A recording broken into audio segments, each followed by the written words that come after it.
Hello tout le monde, c'est Charles. Coucou tout le monde, c'est Ava.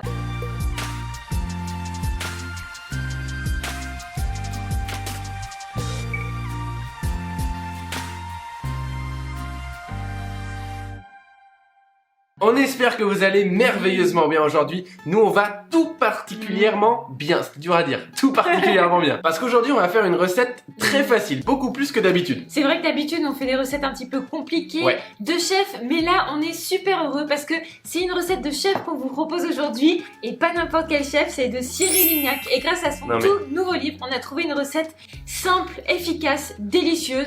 Ça va vraiment être une tuerie. Alors pour tous ceux qui n'ont pas encore ce livre, il est vraiment très bien, c'est de la cuisine, mais il y a pas mal de recettes de pâtisserie quand même, des trucs qu'on voit sur Instagram, bref, de toute façon, on vous les montrera sur la chaîne. Aujourd'hui, c'est la tarte au gianduja, très simple, une pâte sucrée, une ganache au gianduja, un petit décor en chocolat, très rapide à faire, je pense qu'il y a 1 heure de préparation et c'est fait. Vous allez voir, on commence avec quoi, la pâte sucrée? La pâte sucrée. C'est parti. Dans le bol de votre robot muni de la feuille, vous pouvez mettre le beurre légèrement pommade et le sucre glace. Vous mélangez à vitesse moyenne jusqu'à obtenir une consistance de crème. Une fois que c'est fait, vous ajoutez la poudre d'amande en une fois. Puis vous allez ajouter les œufs battus. Vous attendez quelques secondes avant d'ajouter petit à petit la farine en mélangeant à vitesse faible. Vous mettez relativement rapidement la farine et une fois que votre mélange est à peine homogène, vous stoppez le robot pour ne surtout pas trop travailler le gluten. Vous avez une pâte qui fait une sorte de sable, vous la compactez entre vos mains et vous la réservez dans un film alimentaire pendant 1 heure au réfrigérateur.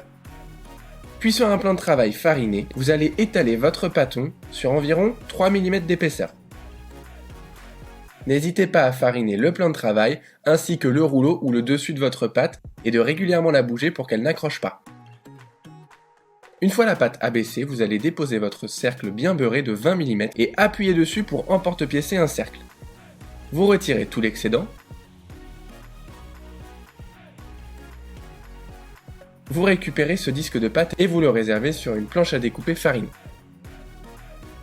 À côté de ça, avec les chutes, vous allez étaler une très longue bande de pâte sur évidemment 3 mm d'épaisseur et vous en découpez une bande d'environ 3 cm de large. Vous la roulez et vous la déroulez entièrement à l'intérieur de votre cercle. Je le rappelle, bien beurré. Si vous n'en avez pas suffisamment, vous prenez une deuxième bande et vous allez jusqu'au bout. Vous soudez bien la jointure de chaque côté.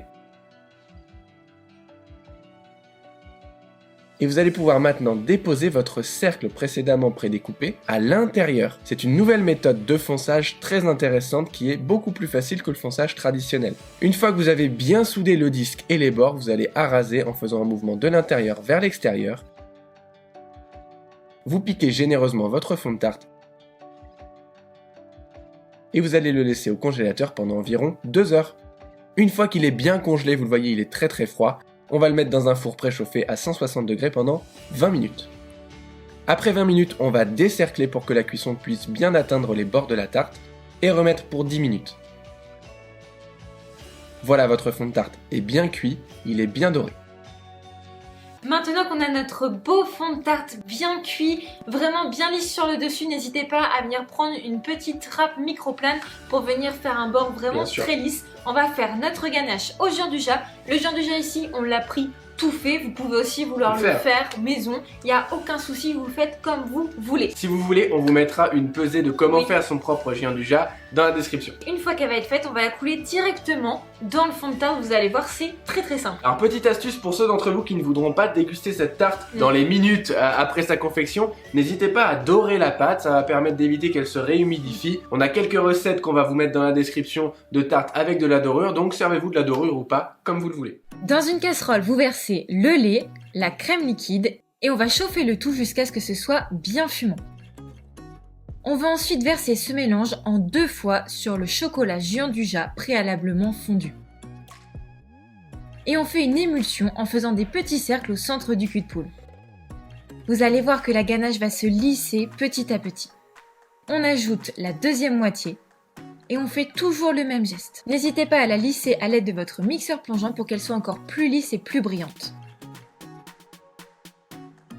On va pouvoir ensuite la couler dans notre fond de tarte bien refroidi et on en met jusqu'à hauteur.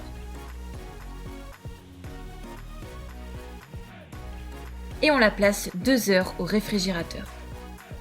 Après ces 2 heures, on peut décorer à l'aide de paillettes en chocolat. On vous mettra un lien en description pour vous les fournir. Vous en mettez généreusement, on ne doit plus voir du tout de ganache. A l'aide de vos doigts, vous enlevez les petits résidus qu'il y aura sur la pâte. Et elle est prête, vous pouvez attendre 1 heure avant de la découper pour que la ganache réchauffe un tout petit peu. Et régalez-vous.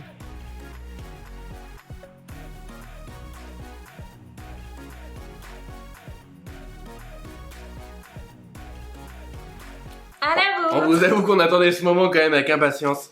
Déjà ça sent super bon mais le Jean du chat ça ne peut que être bon. C'est clair, c'est tellement bon ce truc. À la tienne. J'adore mon métier.